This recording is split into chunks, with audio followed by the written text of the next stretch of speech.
रोज दोपहर में बहू बहुत सारा मेकअप करके तैयार होती। इतने में एक पर्देदार लड़की उसे लेने आती और वो ये कहकर चली जाती कि दर्स में जा रही हूँ। लेकिन जब मैं भी साथ चलने का कहती तो डर जाती और कहती कि दर्स सिर्फ जवान लड़कियों का है। मुझे उसकी बात बहुत अजीब लगती। मैं समझ गई कि वो मुझसे झूठ बोलती है। यूं एक दिन बहू की जगह खुद मेकअप करके नकाब लगाकर उसकी सहेली के साथ चली गई। लेकिन ये देखते ही मेरे रूह लरस गई कि वो मुझे एक होटल में ले गई और मुझे बेड के नीचे छुपा दिया। लेकिन थोड़ी ही देर बाद मेरे पैरों तले जमीन निकल गई जब अचानक मेरा नाम ज़ारा है और मेरा ताल्लुक लाहौर से है। हम दो बहन भाई हैं। मेरे वालिद पुलिस में हैं। वो एक ईमानदार पुलिस ऑफिसर थे। मेरा भाई मुझसे छोटा है। वो बिल्कुल मेरे पापा की कॉपी है और उसे भी लोगों की खिदमत करने का शौक है। मेरी मम्मा पढ़ी लिखी औरत है। उन्होंने अच्छे तरीके से हमारी परवरिश की। हम बहन भाई अपने वालिदैन के साथ ऐसे थे जैसे दोस्तों के साथ होते हैं, क्योंकि उन्होंने हमें मोहब्बत और एतमाद दिया था। हम हर बात अपने वालिदैन से बिला झिझक कह सकते थे। मेरे पापा कहते थे, हालात इसी तरह के हैं कि आजकल के बच्चों से इतनी दोस्ती हो कि उन्हें बाहर किसी दोस्त की ज़रूरत ना पड़े। अगर दोस्ती है बच्चों की किसी से, तो बच्चों को पता हो कि हदूद क्या है और इन दोस्तों से होने वाली बातचीत और उनके ख़ानदान के मुतालिक भी वालिदैन को पता हो। अगर बच्चा किसी के साथ जाता है, तो अभी वालिदैन का ये कह देना कि ठीक है जाओ, काफ़ी नहीं है। वालिदैन को पता होना चाहिए बच्चों की दोस्ती किस किस्म के लोगों से है। उसका ये फ़ायदा होता है कि बच्चों के ज़हन किसी मनफी किरदार के मालिक उन लोगों की वजह से मुंतशिर ख़यालात की तरफ नहीं जाते। और यही वजह थी कि हम बहन भाइयों में कभी कोई मसला नहीं हुआ। हमें अपनी बात अपने वालिदैन से छुपानी नहीं पड़ती। हम हर बात उनसे कहते और मेरे पापा तो थे ही सुपर हीरो। उनके पास हमारे हर मसले का हल था। हम मैट्रिक के एग्ज़ाम हार हो गए और मुझे पापा ने एक अच्छे कॉलेज में एडमिशन दिलवा दिया। मैं एक पढ़ाकू बच्ची थी। मुझे बहुत पढ़ना था और आगे बढ़ना था। मुझे भी अपने पापा की तरह कुछ बनना था, इसलिए मैं बहुत मेहनत कर रही थी। मेरा भाई अली चुपके चुपके मम्मा पापा की सालगिरह के लिए शॉपिंग कर रहे था। हम लोगों ने बिना बताए सारे अरेंजमेंट कर लिए। मम्मा पापा उस दिन मेरी नानों की तरफ थे। रात को जब वो वापस आए तो देखा कि सारे घर में अंधेरा है। पापा ने मुझे और अली को आवाज़ दी कि भैया लाइट्स क्यों ऑफ है। जैसे ही पापा ने लाउंज में कदम रखा, हम लोगों ने लाइट्स ऑन कर दी और साथ ही उन दोनों पे फूलों की बरसात कर दी। सारा घर हम लोगों के कहकों से गूंज रहा था। मैंने अपनी फैमिली की दायमी खुशियों की दुआ की। पापा इन दिनों बहुत परेशान नजर आते थे। रात को भी लेट ही घर आते, अक्सर रात को भी ड्यूटी पे होते। बहुत दिनों से मैं देख रही थी कि पापा परेशान है। मेरा भाई बहुत उदास था। उसने पापा को कॉल की। पापा ने कॉल नहीं ली और वो मम्मा से शिकायत कर रहा था कि पापा बात नहीं करते। वो बहुत नाराज था। वो कह रहा था कि आने दे पापा को, मैं भी उनसे बात नहीं करूँगा। मम्मा ने मुस्कुराते हुए उसकी तरफ देखा और कहा, वो लोग तुम लोगों के पापा नहीं, बल्कि एक फर्जशनास पुलिस ऑफिसर भी हैं। सिर्फ तुम लोगों का हक नहीं है उन पर। उस वर्दी के भी कुछ फ़राइज़ हैं और वो जानते हैं अपने फ़राइज़ को। इसलिए पहले ड्यूटी और फिर फैमिली। और बेटा, वो आप लोगों से गाफिल तो नहीं, लेकिन अली कभी कभी बच्चा बन जाता था। पता नहीं क्यों वो इतना हसास हो रहा था। अली का भी कॉलेज स्टार्ट हो गया तो वो थोड़ा जिम्मेदार हो गया और शायद उसे एहसास हो गया था कि वो अब बच्चा नहीं रहा। उसने अब शिकायतें करनी छोड़ दी थी। अब पापा घर पे होते भी तो वो बहुत कम बैठता उनके पास। लेकिन एक दिन मेरी गलतफहमी दूर हो गई। मैंने उससे कोई बात करने गई और उसे सिगरेट पीते देख लिया। मैंने कहा, तुम्हें अभी पापा को बताऊंगी। वो मुस्कुराने लगा और बोला, बता दो, पहले उनसे पूछ लो कि उनके पास वक्त है हमारे मसले सुनने का। मैं जानती थी कि पापा किसी केस की वजह से बहुत मसरूफ थे। मैंने अली को समझाया कि वो खामखा एहसास हो रहा है और सिगरेट पीने का उनसे सारे मामला से क्या ताल्लुक है। उसने कहा, मेरे दोस्त कहते हैं सिगरेट पीने से सारे मसले हल हो जाते हैं। मैंने खुफकी से उसे देखा और कहा, तुम्हारे ऐसे क्या मसाइल हैं? शुक्र करो सब कुछ तो है तुम्हारे पास। एक खुशहाल जिंदगी है, इसके लोग ख्वाब देखते हैं। इतने प्यार करने वाले वालिदैन हैं, और क्या चाहिए तुम्हें? अरे दिन ब दिन हमसे दूर हो रहा था। मम्मा बात करने की कोशिश करती तो कहता, मुझे पढ़ने दे। तो कभी कहता, सोने दे, नींद आ रही है। मम्मा ने मुझसे कहा कि तुम पूछो क्या मसला है इसके साथ। मैं उन्हें क्या कहती, मसला है क्या? मुझे खुद ही अली की समझ नहीं आ रही थी। मैं उसे कॉफी पे बाहर ले आई। फिर हम एक आर्ट गैलरी ले गए। उसे बहुत लगाव था आर्ट से और वो बहुत दिलचस्पी से देख रहा था। मैंने बातों बातों में पूछा कि अली क्या परेशानी है। उसने मेरी तरफ देखे बगैर ही कहा, मुझे लगता है पापा मुझसे मोहब्बत नहीं करते। मैंने खुफगी से उसे देखा और कहा, तुम्हें ये क्यों लगता है? कौन सी जरूरत, हमारी कौन सी ख्वाहिश है जो पापा ने पूरी नहीं की? अपने आप को देखो, कपड़े जूते तो एक तरफ, तुम्हारी घड़ी और चश्मा तक ब्रांडेड है। शहर के सबसे बेहतरीन और महंगे कॉलेज के स्टूडेंट हो, कम ही बताओ। अली ने तंजिया मुस्कुराहट से मुझे देखा और कहा, वक्त, वक्त की कमी है, तवज्जो की कमी है। तुम्हें क्या बताऊं मैं? बताया तो है। मैंने पापा से बात करने का सोचा। मामला इतना आसान नहीं था जितना नजर आ रहा था। अली अब कॉलेज से अपने दोस्तों के साथ निकल जाता, आधी आधी रात को घर लौटता, सुबह देर तक सोता, बेतहाशा सिगरेट पीता। मैं और मम्मा बहुत ज्यादा परेशान थे, क्योंकि अली अब बच्चा नहीं था जो चीजों से बहल जाए। उसे अब आपकी जरूरत है, आपकी रहनुमाई की जरूरत है। उसे लगता है कि उसे जो दोस्ती के वादे किए गए थे वो सब झूठे थे। उसे कहा गया था कि तुम्हें किसी की जरूरत नहीं, जो बात है मुझसे कहा करो। अब बात करने के लिए आप खुद ही मौजूद नहीं। लेकिन कौन जानता था कि आने वाली सुबह हमारे लिए एक कयामत होगी। सुबह पता चला हमारी जिंदगी लुट चुकी है। पापा एक पुलिस मुकाबले में शहीद हो गए थे, लेकिन उससे भी ज्यादा दुख और अफसोस की बात यह थी कि सारा मीडिया उन्हें एक बेईमान और गद्दार पुलिस वाला कह रहा था, जिसमें किसी मंशियात फरोश गैंग से राब्ते में थे। हम लोगों ने चीख चीख कर कहा कि ये सब इल्जाम है, वो अपने फर्ज से बेईमानी नहीं कर सकते। लेकिन हमारी किसी ने ना सुनी। हमारे रिश्तेदार तक बातें कर रहे थे कि इतना शानदार घर, गाड़ी सब तनख्वाह में नहीं हो सकता। लेकिन दाल में कुछ काला है। किसी को उनकी बेवा और बच्चों की तकलीफ नजर नहीं आ रही थी, बल्कि सब वही थे जो अपने आप को जन्नती और दूसरों को दोजख के हकदार समझते। इनके लिए वो खुद ठीक और दूसरों के लिए हराम है। मेरी मामा हमें संभाल रही थी और इतने बड़े गम को भी झेल रही थी। वो एक बहादुर औरत थी, या फिर शायद माँ अपने बच्चों की खातिर बहादुर हो जाती है। हमारी मामा ने बहुत बहादुरी से सबका सामना किया। उन्होंने कहा, मेरे शौहर अपने बीवी बच्चों से बहुत मोहब्बत करते थे, और जिस शख्स को अपनी फैमिली से मोहब्बत हो वो इन्हें हराम नहीं खिला सकता।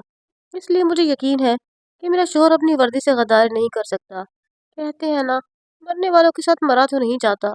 सही कहते हैं। रो रो कर अब आंखें भी खुश्क हो गई थी। मरने वाले मर जाते हैं, लेकिन उनकी कब्रों पर फातिहा पढ़ने के लिए हमेशा दुख जिंदा रहते हैं।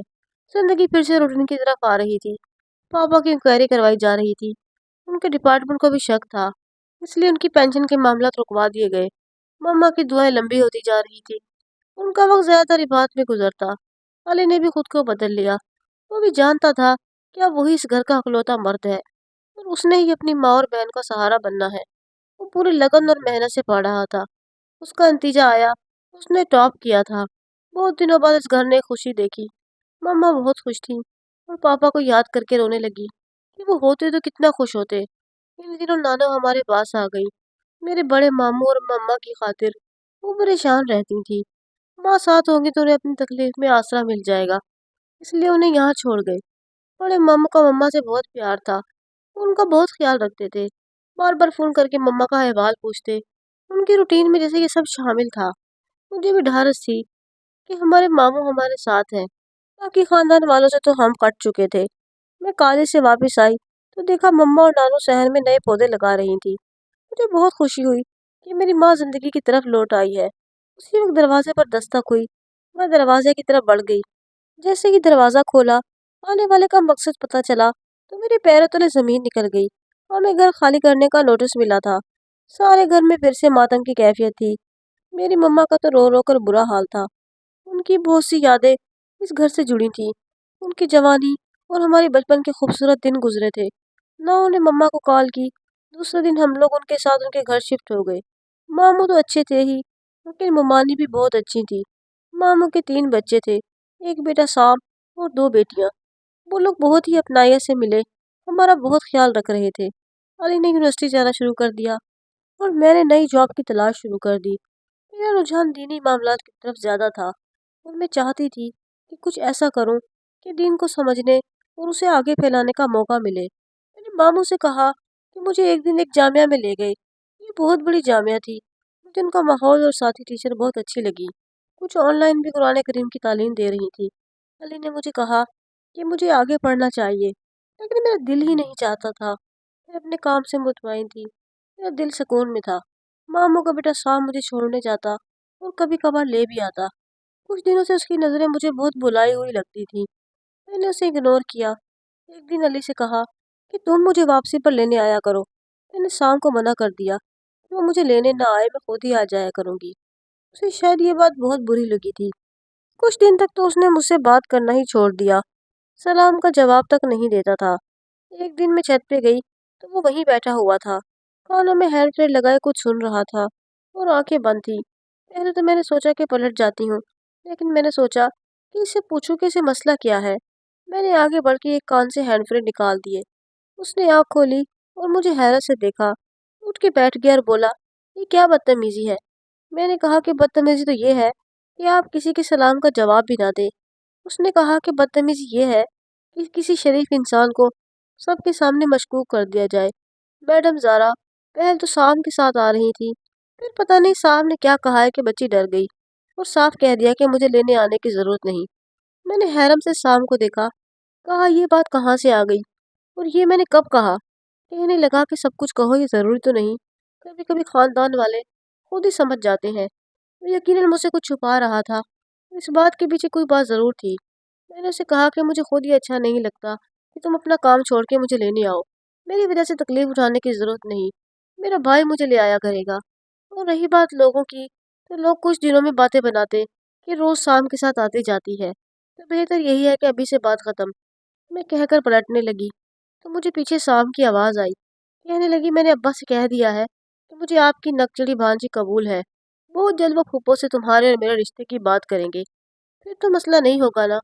मैंने हैरत से उसे देखा और कहा कि ये फैसला तुम अकेले कैसे कर सकते हो, मुझसे पूछा है। कहने लगा कि मैंने सुना है मोहब्बत करने वालों की रूहें मोहब्बत के एहसास को महसूस करती हैं। मैंने उसे कहा, मेरा दिल है, कोई मंदिर की घंटी नहीं है जिसका दिल चाह बजाए। मुझे तुमसे मोहब्बत नहीं है और मुझे भी शादी भी नहीं करनी। मेरे बहुत सारे ख्वाब हैं, मैं उन्हें पूरा करना चाहती हूँ। कुछ फ़र्ज़ हैं जो बाकी हैं। कहने लगा, करो ख्वाब पूरे, वो फ़र्ज़ भी निभाओ। मैं तो बस तुम्हारे साथ खड़ा रहूँगा। मैंने उसे देखा और कहा कि मैं अभी कोई फ़ैसला नहीं ले सकती। इतने दिनों मम्मा की तबीयत ख़राब रहने लगी। कुछ दिनों में वो सालों की बीमार लगने लगी। मामू और मैं उन्हें बाकायदे से डॉक्टर के पास ले जाते, मेडिसिन और खुराक का ख्याल भी रखते, लेकिन उनकी तबीयत संभल ही नहीं रही थी। एक दिन पता नहीं क्यों वो डर गई और अपने भाई से कहा कि शाम की शादी ज़ारा से कर दे। मामू बहुत खुश थे। इस बात से ऐसा लगता था जैसे वो भी यही चाहते थे। नानू बार बार मेरा माथा चूमती और प्यार करती, कहती कि मेरी बहुत ख्वाहिश थी कि तू शाम की दुल्हन बने। शुक्र है कि रब ने मेरी सुन ली। नानू अब कह रही थी कि शाम बहुत अच्छा है, बहुत नरम मिजाज का मालिक है, तुम देखना तो तुम्हें बहुत खुश रखेगा। और मैं सोच रही थी, मैंने तो बड़े डायलॉग मारे थे उसके सामने, अब क्या होगा।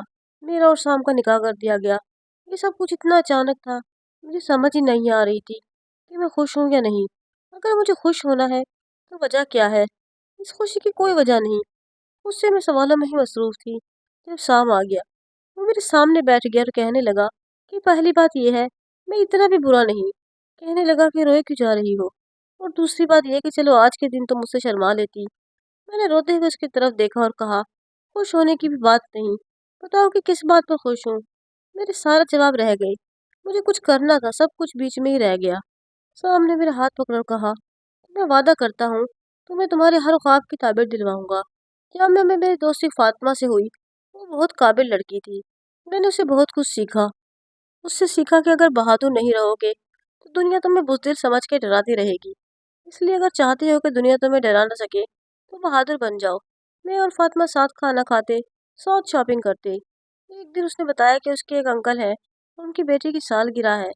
वो इस तरह करके मुझे भी साथ ले गई। उनके अंकल को देख के मैं हैरान रह गई, क्योंकि मैंने उन्हें अक्सर टीवी पे देखा था और सियासत से भी ताल्लुक था।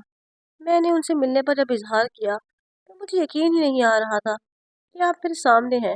वो हंसने लगी और प्यार से मेरे सर पे हाथ रखा कि तुम फातिमा जैसी हो, बल्कि मुझे खुशी होगी कि मैं तुम्हारे किसी काम आ सकूं। अगर कभी भी कोई काम हो तो बिला झिझक बताना। वापसी पे फातिमा के अंकल ने ड्राइवर को भिजवा कर हमें घर पहुंचा दिया। काफ़ी देर हो गई, मम्मा जाग रही थी और तो मम्मा ने भी मुझे कड़े नजरों से देख रही थी। मुझे देखा और फिर मम्मा की तरफ अपने कमरे में चली गई। मैं मम्मा के साथ बैठ गई, उनकी तबीयत का पूछने लगी। मैंने कहा, मम्मा आपने कभी गौर किया है, साम बिल्कुल अपनी माँ जैसा है, वो भी ऐसी ही आंखों से जताता है। मैं अब हंस रही थी اور ٹی وی کا ریموٹ اٹھا کے ٹی وی آن کر دیا، لیکن سامنے چلنے والی خبر نے حیران کر دیا۔ مما بھی حیران تھی۔ فاطمہ کے انکل کو گرفتار کر لیا گیا تھا۔ ان کے گھر سے کچھ ایسا مواد ملا تھا جس کی وجہ سے پولیس کو انہیں گرفتار کرنے کے لیے ثبوت مل گئے تھے۔ سام بھی آ گیا اور اب مما سے باتیں کر رہا تھا۔ سارا دھیان ٹی وی پر چلنے والی خبر پر ہی تھا۔ جب سام نے مجھے آواز دی، بیگم اگر خبروں پہ تبصرہ ہو گیا ہو تو چائے پلاؤ اور آنٹی کی دوائی بھی دیکھ لو، تم روز دیتی ہو، ایک بار چیک کر لو۔ میں نے تشکر بھری نظروں سے اپنے شوہر کو دیکھا جو روز بروز میرا پہلے سے زیادہ خیال رکھتا تھا، اور وہ ہنس کر مجھے ہی دیکھ رہا تھا۔ بولا اپنی بیٹی کو سمجھا لیں، کبھی کبھی گھور کے مجھے دیکھتی ہے، مجھے بخار ہو جاتا ہے۔ یقین کریں پھپھو، بڑی ہی کالی نظر ہے اس کی، میں اپنی ماں کو بتاؤں گا۔ سام نے اتنی معصومی سے کہا کہ میری اور مما کی ہنسی نہیں رک رہی تھی۔ میری مما نے مجھے ہنستے دیکھا تو ڈھیروں دعائیں دینے لگی۔ مجھے یقین تھا کہ میری ماں کی دعائیں ضرور پوری ہوں گی۔ بہت جلد میں اپنا مقصد پورا کر لوں گی، جس کو حاصل کرنے کے بعد مجھے سکون آنا تھا۔ ایک دن میری ساس نے سام سے کہا کہ روز بہو بہت سارا میک اپ کر کے تیار ہوتی ہے اور اتنے میں ایک پردے دار لڑکی اسے لینے آتی ہے اور وہ یہ کہہ کر چلی جاتی ہے کہ میں درس جا رہی ہوں، لیکن جب میں ساتھ چلنے کا کہتی ہوں تو ڈر جاتی ہے اور کہتی ہے کہ درس صرف جوان لڑکیوں کا ہے۔ مجھے اس کی بات بہت عجیب لگتی ہے۔ میں سمجھ گئی کہ وہ مجھ سے جھوٹ بولتی ہیں۔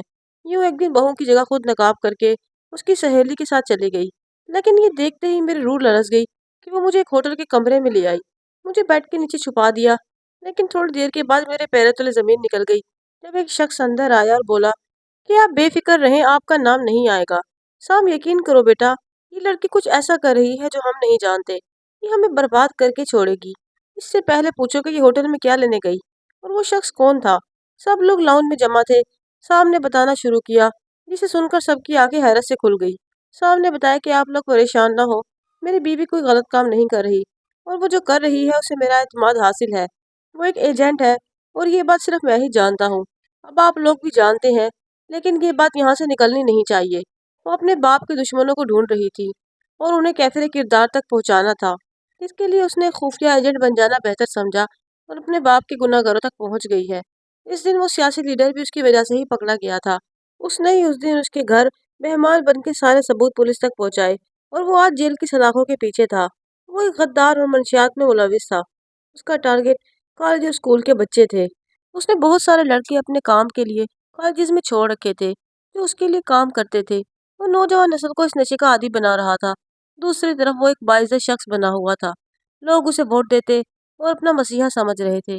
اس کی وجہ سے زارا کے باپ پہ غداری کا الزام لگا تھا اور اس کے شہید باپ کو بے ایمان پولیس آفیسر کہا گیا۔ میڈیا میں یہ بات پہنچا دی گئی اور سارے شہر اور خاندان میں ان کی عزت اور نیک نامی کا جنازہ نکال دیا۔ اندر ہی اندر وہ بدلے کا سوچ رہی تھی۔ اسے اپنے باپ کے ماتھے پر لگا غداری کا داغ مٹانا تھا، اور پھر سام اور فاطمہ کی مدد سے سب کچھ ممکن ہوتا گیا۔ اور آج وہ سکون کی نیند سو رہی تھی۔ سام نے پاس لیٹی اس لڑکی کو دیکھا جو دیکھنے میں اتنی نازک تھی اور حقیقت میں وہ بہت ہی مضبوط لڑکی تھی اور بہت بہادر تھی۔ سام نے اپنی بیوی کو فخر سے دیکھا اور سوچا کہ اللہ اسے ہمت دے اور وہ اسی طرح اس لڑکی کے ساتھ قدم سے قدم ملا کے چلتا رہے۔ صبح سام جلدی اٹھ گیا تھا، لیکن وہ ابھی تک سو رہی تھی۔ سام کچن میں آیا تو اپنی ماں کو ناشتے میں مصروف دیکھا۔ پیار سے باہیں ان کے گلے میں ڈال دی۔ سام کی ماں نے غصے سے اسے دیکھا اور کہا، بیوی کے چمچے بن گئے ہو، میں اتنے دن سے پریشان رہی کہ وہ کہاں جاتی ہے، کیا کرتی ہے۔ شکر کہ میں اسے لڑی نہیں، تم نے مجھے بھنک بھی نہیں پڑنے دی۔ کم از کم مجھے تو بتانا چاہیے تھا۔ سام نے کہا کہ ماں اس کے کام کی نوعیت ہی ایسی تھی کہ اسے سیکرٹ رکھا جاتا، اور اب تو آپ جان ہی گئی ہیں تو دیکھ لیں کہ آپ کی بہو خفیہ پولیس ہے، بچ کے رہیے گا۔ وہ اب ہنس رہا تھا اور سام کی ماں نے اپنے بچوں کی سلامتی کی دعا مانگی تھی۔ وہ بہت خوش تھی کہ انہوں نے اپنے بچوں کے لیے رشتوں کی قدر کرنے والی لڑکی ڈھونڈی تھی۔ پاپا کا کیس ہم جیت گئے تھے اور ثابت ہو گیا تھا کہ پاپا بے گناہ تھے۔ میڈیا پر صبح سے یہ خبر بار بار چلائی گئی کہ پاپا کے دشمن اپنے انجام کو پہنچ گئے تھے۔ میں بہت زیادہ خوش تھی کہ اپنی پاپا سے محبت کا تھوڑا حق تو ادا کر سکی۔ وہ یقیناً آج مجھے فخر سے دیکھ کر مسکرائے ہوں گے۔